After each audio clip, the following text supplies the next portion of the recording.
بسم اللہ الرحمن الرحیم۔ السلام علیکم ورحمۃ اللہ وبرکاتہ۔ لا الہ الا اللہ کہنا افضل ترین نیکی ہے۔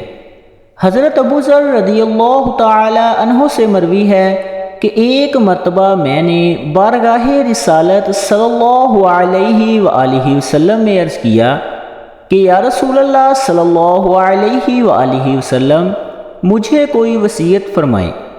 نبی کریم صلی اللہ علیہ وآلہ وسلم نے فرمایا، اگر تم سے کوئی گناہ سرزد ہو جائے تو اس کے بعد کوئی نیکی کر لیا کرو جو اس گناہ کو مٹا دے۔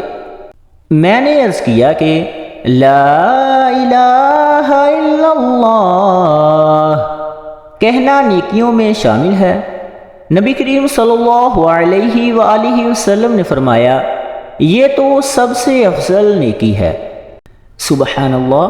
اللہ پاک ہمیں ان کلمات کو کثرت سے پڑھنے کی توفیق عطا فرمائے۔